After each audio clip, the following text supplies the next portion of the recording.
कामचोर देवरानी। एक बार की बात है, सुषमा अपने पूरे परिवार के साथ खुशी खुशी मोहन नगर में रहती थी। उसकी 2 बहुएं थी, पल्लवी और शिवानी। एक दिन दोनों बहुएं रसोई में काम कर रही होती है कि तभी उनकी सास सुषमा उन्हें बुलाती है। अरे बहू, जरा इधर तो आना। शिवानी, जरा जाकर देखना सासू माँ क्या कह रही हैं। दीदी आप ही देख लो ना जाकर, आपको भी तो सुनाई दे रहा है। अरे मैं आटा गूंद रही हूँ ना, तुम चली जाओ। हाँ तो मैं भी तो सब्जी काट रही हूँ ना दीदी। अरे बहू जल्दी आओ। ओफो, ये तो जाएगी नहीं। मैं ही जाकर देखती हूँ कि क्या करना है। पल्लवी सुषमा के कमरे में जाती है। जी मम्मी जी, क्या हुआ?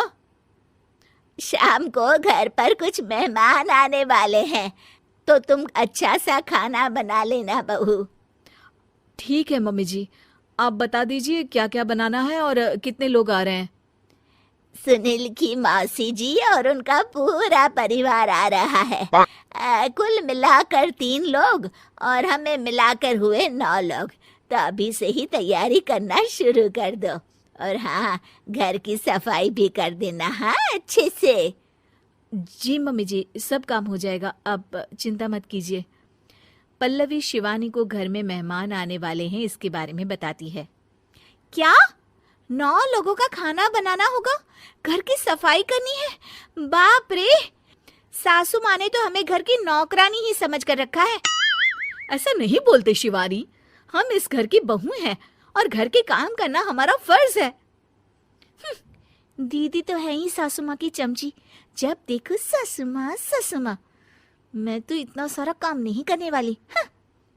शिवानी कपड़े लेकर गमला साफ कर रही होती है और चक्कर आने का नाटक करने लगती है। मेरा सर चकरा रहा है। तभी वहां पल्लवी और सासू माँ जाते हैं। अरे बहू, क्या हो गया तुम्हें? मम्मी जी, बहुत तेज सर में दर्द हो रहा है। तुम एक काम करो शिवानी, आराम कर लो। नहीं नहीं दीदी, घर में मेहमान आने वाले हैं, मुझे आपकी मदद करनी चाहिए। अरे कोई बात नहीं शिवानी, तुम आराम कर लो, मैं सब काम कर लूंगी।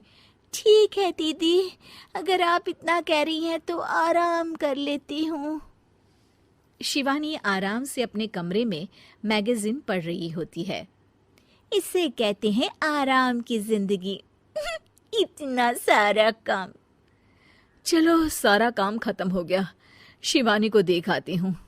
शिवानी अपने कमरे में ईयरफोन में गाने सुनते सुनते सो जाती है और उसके साइड में मैगजीन भी रखी होती है। पल्लवी वहां आ जाती है और वो सब देखती है। ओहो, तो मतलब सब काम चोरी का बहाना था। अभी बताती हूँ इसको। घर का सारा काम मुझे करना पड़ा और ये महारानी यहाँ मैगजीन पढ़ रही है, गाने सुन रही है। पल्लवी रसोई से एक प्लेट और चम्मच लेकर आती है और शिवानी को थाली बजाकर उठाने लगती है।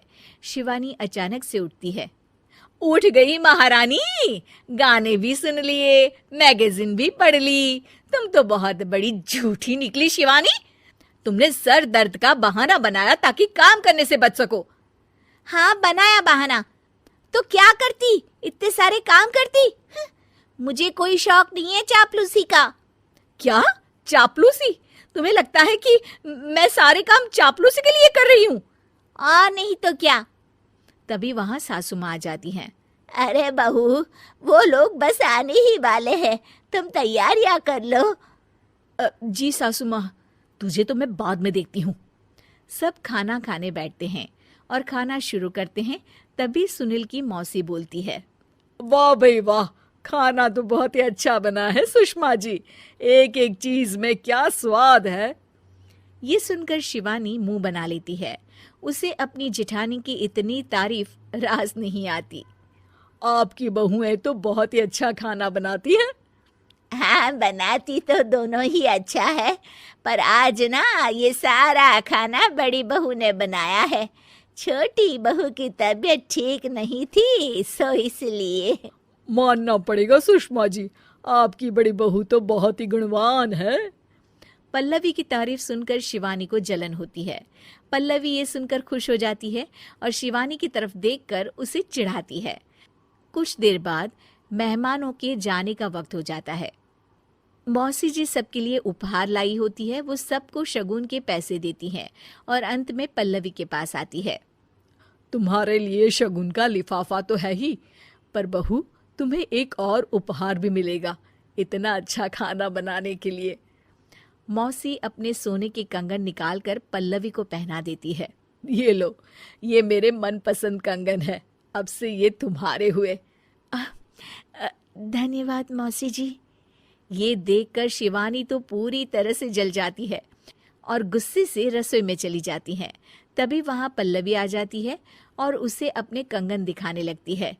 देवरानी जी, अब आपका सर दर्द ठीक तो है ना? मुझे लगता है कि अब सर दर्द शुरू हो गया होगा आपका।